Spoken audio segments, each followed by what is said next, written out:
পুনৰ এক্সাম পাতিছে গতিকে আমাৰ দাবী এইটোৱে আমাৰ সন্দেহ আছে যে থিয়ৰী এক্সামতো তেনেকুৱা ঠিক ছেছনেল এক্সামৰ দৰে থিয়ৰী এক্সামতো তেনেকুৱাকৈ মানে ফেল কৰি দিছে সেইটোৱে আজিৰ কাৰ্যসূচী এই উদ্দেশ্য এইটোৱে যে কি কৰিছে আপোনালোকে আমি আমাৰ দাবী এইটোৱে যে হয় শিক্ষা বিভাগ বা শিক্ষামন্ত্ৰী আছে মুখ্যমন্ত্ৰী আছে অসমৰ সন্মানীয় মুখ্যমন্ত্ৰী ডাঙৰীয়াক আমি দাবী জনাইছোঁ যাতে UG ফাৰ্ষ্ট সেমেষ্টাৰৰ যি ৰিজাল্ট আছে সেই পৰীক্ষাৰ পুনৰ পাতিব লাগে আৰু নহ'লে যি ফিজ লৈ আছে এডমিশ্যনৰ কাৰণে যি ফিজ লৈ আছে 4060 টকাকৈ এই ফিজটো উঠাই দিব লাগে আমাৰ ৰত্নবিদ মহাবিদ্যালয়ত আৰু লগতে গুৱাহাটী ইউনিভাৰ্চিটিৰ আণ্ডাৰত যিমানখিনি কলেজ আছে প্ৰায়ভাগ কলেজতে আমাৰ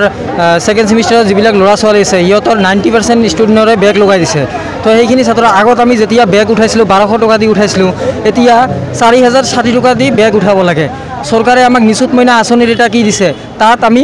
1200 টকাকৈ ছাত্ৰীবিলাকক দিব কিন্তু এতিয়া আমাৰ পৰা আকৌ থাৰ্ড ছেমিষ্টাৰৰ ফিফ্থ ছেমিষ্টাৰৰ ল'ৰা ছোৱালীৰ পৰা 4060 টকাকৈ উঠাই আছে তো এনেকুৱা পৰিস্থিতি এটা সৃষ্টি হৈছে য'ত নেকি আমাৰ ল'ৰা ছোৱালী দুটা অপশ্যনে হাতত আছে এটা হয় এই বছৰ গেপ দিব লাগিব অথবা আমাক আত্মহত্যাৰ পথ বাছি ল'ব লাগিব তো গতিকে আমাৰ দাবী এইখিনিকে যে যাতে আমাক চৰকাৰৰ তৰফৰ পৰা আমাৰ মাচুলটো কমাই দিয়ে আৰু বিনামূলীয়া এডমিশ্যনৰ ব্যৱস্থা কৰি দিয়ে আজি আমি কলেজ কৰ্তৃপক্ষক জনাইছোঁ প্লাছ গুৱাহাটী ইউনিভাৰ্চিটিতো আমাৰ ইউনিয়ন বডিৰ তৰফৰ পৰা গৈছিলে কিন্তু একো কাম হোৱা নাই শেষত আমি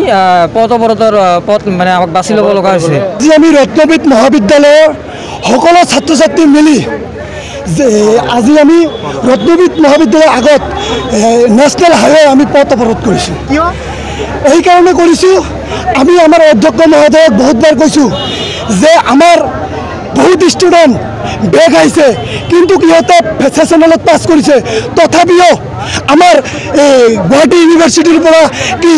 ফেল কৰি দিয়া হৈছে কিয় দিয়া হৈছে চৰকাৰখন অফিচৰ মানুহবিলাকক চলাব নোৱাৰে নেকি এনে বহি খাই পইচা লয় নেকি হা আমাৰ ছাত্ৰ ছাত্ৰীৰ লগত খেলা খেলি আছে নেকি হা আমি বহুতবাৰ কৰিছোঁ আমাৰ লগত প্ৰুফ আছে আমি আমাৰ দাবী হৈছে আমাৰ এতিয়া 4060 টকা যিকেইজনৰ লগত লৈ আছে এইটো আমাক